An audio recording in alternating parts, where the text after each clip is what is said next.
Hola amigos, this is Level 12 and today we are going to be talking about why is Belarus a Yandere.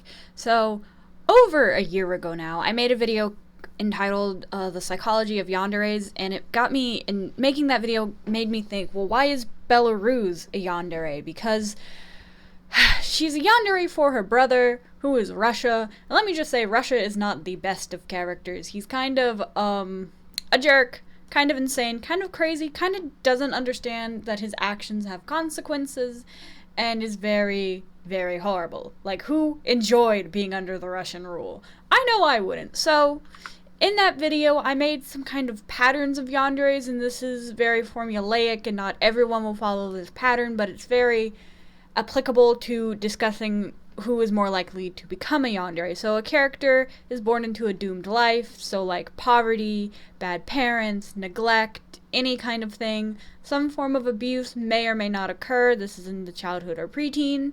The character begins to feel isolated, and that those isolated feelings open up a void, feelings of despair, and there could be a possible mental break. And then just right on the edge, Senpai offers salvation. He fills the void, makes the character very happy. The character starts becoming addicted to that good feeling, wants to get it as much as they could. The dopamine is running through their brain, and then something happens to the senpai. Either he moves on to another love, something like sickness happens, something happens to where the yandere is not getting the full attention, and then another mental break, either it increases or it starts, and they start to show the signs of being a yandere, which, we all love in the anime community. We all love. But how does this apply to Belarus? Well, first we need to look at her childhood. So we are going to flip from this to real history because it helps, because there's a lot of gaps in Belarus's childhood from young child to the 19-year-old that she is now. So from these two clips, we can see Belarus's childhood was not the best. She was kind of out in the cold. Very poor by her clothing. We can see it's tattered, it's torn. We can see, like, snow all along the ground. We can see, like, it's not a good environment. They're out in the elements. She isn't having the best of childhood. And even already as a child, we can see how attached she is to her brother Russia, because Russia is a male figure, I guess. Russia represents safety and home. And Ukraine just doesn't provide that, because Ukraine is still kind of crybaby. Ukraine is very not the best big sister, but she's trying, and Belarus, being the youngest, kind of looks up to her older brother. So we can see her childhood already isn't good, not starting off in the best of life. We can already see the struggles it has on that, such as being too attached to her brother, to the point where even Ukraine giving Russia a scarf upsets Belarus, and she tries to pull it off. So, just a quick history of Belarus' real world to understand a little bit more on how Belarus works. So, from about 1240 to 1795, Belarus was under the Polish-Lithuanian control, and for the longest time there was a lot of autonomy with Belarus. Lithuania pretty much just left Belarus alone on her own to, like, develop her own culture, language, and nationality. That kind of ended midway through, I guess you could say, when serfdom became more popular. New agricultural rules kind of made peasants pretty, lowest of the low, and a lot of the Belarusian population was peasants. Wasn't the best times, I wouldn't assume, based on, like, the revolts and the serfdom and the horribleness and the cold and the being a pawn, really, because of Belarus's location. She's very easy, susceptible to being a pawn, so, very turbulent times, and this we can already see is not good for her, because already we know she is not having the best of times. She's out in the cold. It's Eastern Europe, Nothing is very good. But in 1795, Russia finally took complete control of Belarus. Over the years, Russia had been, like, slowly gaining that land back, until finally in 1795 he took complete control of her. And under Russian rule, things were not great. So, nothing under Tsarist Russia was good. Let me just tell you, nothing at all. serfs were hungry, people were horrible, life was terrible, and even though there were, like, factories and stuff and, like, serfs were emancipated, still wasn't good.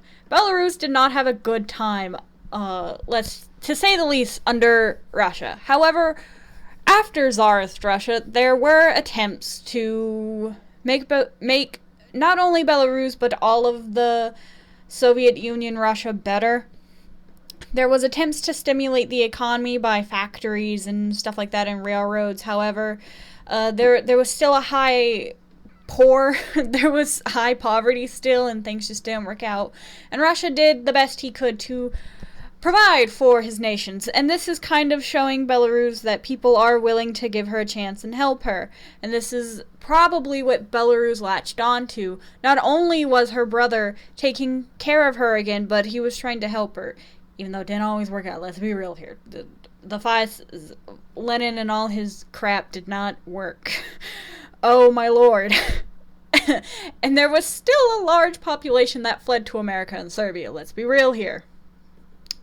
I'm throwing a little bit of shade, but, like, it's fine.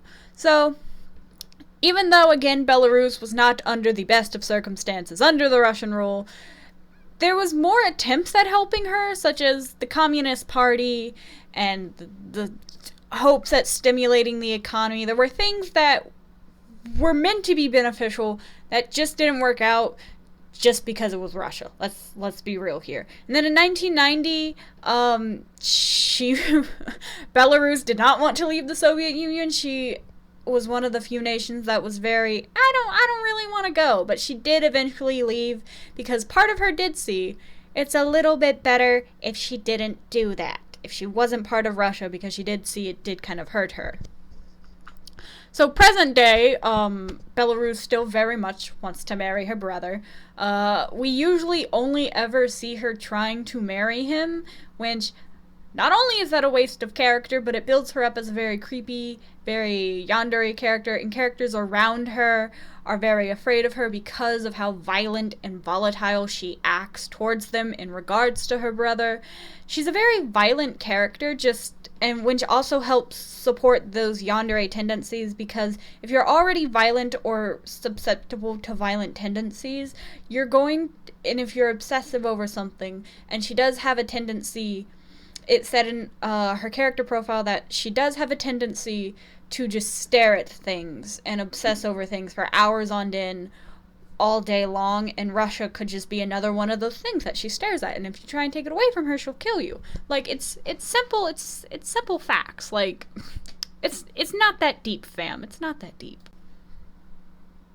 So something else I thought it's beneficial to talk about is Belarus's mental health. Now, what we aren't going to do on this channel is make fun of people who may have mental health issues, because we're all going through something. But we have to mention it because it's part of the psychology thing. So she has a very pessimistic view on life, both human and her own. Humans she views as pitiful and scoundrels because they lead themselves to ruin, destruction, in search of their own happiness. They meet others' demises, yada yada yada. Very pessimistic view. And she also has a very pessimistic view of her own life. I think she's probably one of the few that actually thinks about her death. We think of nations as being immortal, but we all know that's not true, because the Holy Roman Empire, Germania, ancient Rome, Greece's mom, others that cannot come to my mind right now. Even though there are nations that are old, such as China and Japan, Belarus knows her own mortality. She kind of thinks about her death a lot, and she acts kind of like she does because she knows she's going to die. And the other nations don't really think about their death. They do think about sickness and their economy and all their other worries, but they don't really think about death. Belarus specifically thinks about her death and knows she will eventually die, and to be fair, she does not, based on her nation, she does not have what one would think a longevity of life. Let's be real here. She's Eastern European, she's Slavic, she's near Russia, she very well could die tomorrow because of her life. So that also doesn't help. Her pessimistic view of life also doesn't help her yandere tendencies, because yanderes will put themselves in literal harm's way to protect their senpai. And if she doesn't value her own life, then she has to value someone else's, and that's Russia's. It's also mentioned in an American or English dub that she's believed to be bipolar, which could help. I'm not too sure exactly how bipolar works, but it's something to mention to show that she is not the strongest mentally. And so something else in her on the wiki page that struck me is times. She, during certain times, this kind of leads me to believe she's OCD or has some other problem because of how obsessive she is with the times. But this specifically is taken word for word from the Hetalia wiki, and I tried to look up, this comes from the Desktop Buddies, I think. I could not find it exactly, but it says she seems to get nervous around 11 and 12 for some reason, and calms down saying you've forgotten, and at 1, and that it's alright, and you have to start moving on at 2.